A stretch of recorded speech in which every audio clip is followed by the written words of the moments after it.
He's chairman of the Oversight Committee of Government Reform Committee, too, and he's been in the eye of the storm of all these investigations from the Obama years now into the Trump years. Congressman Jason Chaffetz, welcome back. Good morning. Good morning. First off, when the tweets come out on Saturday, what are you thinking? Wow. You wake up in the morning, you have no idea what's going to happen. So, we're going to look hard at this. Devin Nunes and the House Intelligence Committee will take the lead on this. We'll play a role in the Oversight Committee, but I'm going to go into it eyes wide open. We've had experience. The Obama administration's been notorious on this type of stuff, and we're going to look hard at it. You were a victim. Well, yeah, look, let's remember what they did with James Rosen. Let's remember that the IRS did target, Americans based on their political beliefs. And in my own personal case, I had more than 40 Secret Service agents illegally tap into my records and dive into my background, and that's according to the Inspector General. So this stuff does happen, and it's not necessarily done the legal, lawful way. And so, yeah, we're going to take a look at it. And what happened to those agents that did that to you? Nothing. It was a one-day story, and the national media just kind of pushed it across. I'm the chairman of the Oversight Committee. 40 Secret Service agents dove into my records illegally. Nothing. Why did they do that to you? Well, I was fairly critical of the Obama administration, and I'm just saying, look, I don't know what the end result is going to be. Devin Nunes is going to take a hard look at this with the House Intelligence Committee. We'll play a supporting role, but let's see what we're going to find. Absolutely. And when you look, okay, so the president says, it sounds like I was wiretapped, and you look at the history, and there are reports in the mainstream media about how a criminal complaint was, or a criminal warrant was sought in June.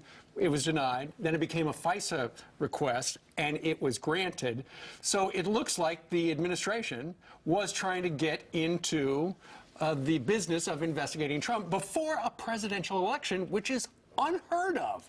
Well, the allegation is one of the strongest we've ever seen. Now, following that fact pattern, again, the Intel Committee is going to have to look at that and dive into that. But that paper trail should be fairly evident. Fairly evident. But will you, as chairman of Oversight, find out if there was indeed a FISA request made in July and refused, and another one in the fall and granted? Again, House Intel will take the lead on that. We'll play a supporting role, but they will. Yeah, somehow between the two of us, we will get to the bottom of this. All right, what happens if you find out that yes, there were these FISA requests? Look, I'm not going to presuppose the conclusion of this, or anyway, I've been in this long enough to know that when you come around a corner, you don't necessarily know what you're going to see, so we'll keep our eyes wide open. There's a report in the New York Times that James Comey wants the Justice Department to come out and say the FBI never wiretapped. Yeah. What do you take from this story? Because it's not a quote. It's according to a senior source that Comey feels that way. It's clearly another leak. Yeah, I saw it's one of the headlines in the New York Times, and it said an American official. I mean, it couldn't be more broad. I did try to contact the FBI director over the weekend, did not communicate back. I understand that, but I do think well, look, I do think it's interesting that the Department of Justice has not officially weighed in on this yet. So it's early Monday morning. We'll see what happens, but who would? Concessions do that? Because it's Russia involved. And if so, do you go to the deputy who was appointed by Obama? I don't know. We're not going to have this solved by Wednesday, but we are looking at it. And since you're in the business of oversight, how about the fact that in the waning days of the Obama administration, it sounds like they changed the NSA rules so that they could take the intel that they had and spread it all over the place, leaving 1 million landmines that are going to be blowing up for the next year to try to destroy Donald Trump. Well, look, I saw you had Tucker Carlson on earlier. He's exactly right. There are a lot of things that we need to look at.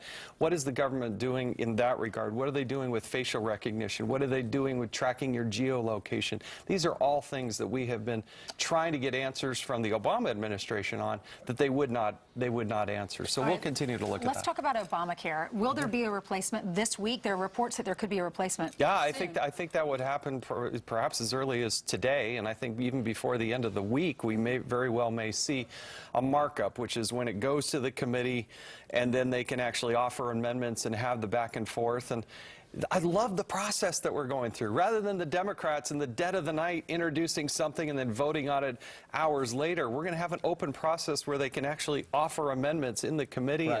and we'll see what the conclusion Does is. it bother you that Jim Jordan, the Freedom Caucus, do not agree with what they know about Paul Ryan's plan? Does it bother you that Rand Paul feels shut out? No, well, look, Rand Paul's in the Senate. He's actually got a pretty darn good plan, which there's lots to like his about. plan? Well, there's lots to like about it, but let the process play out. What we do know is that Obamacare is in a death spiral, and for those of us that are paying higher deductibles, You have Obamacare. It's awful. It's terrible. We have such trouble finding the doctor we want to use. It costs more. We get less. That's what every American's going through, and so it's in a death spiral. We are going to make it better. We are going to fix it. We're going to repeal it. We're going to replace it. But appreciate the process where each member gets to weigh in on this, not just heavy-handed, hey, here it is, and take it or leave it. Yeah. Senator Rand Paul was upset. Over the weekend, he was on a lot of the Sunday shows talking about the fact that he was shut out of the process, and he was saying, remember when Nancy Pelosi said, we need to pass it and then we'll read it? He's saying that that's what's happening here, too. No, that's hogwash. Look, he should be focused on the Senate. What he was complaining about is the House process. But the House is going to introduce something, and we're going to go through this process, and it'll play out over the several weeks, and that's the way it's supposed to be. And then next step after that, taxes, right? That's the plan.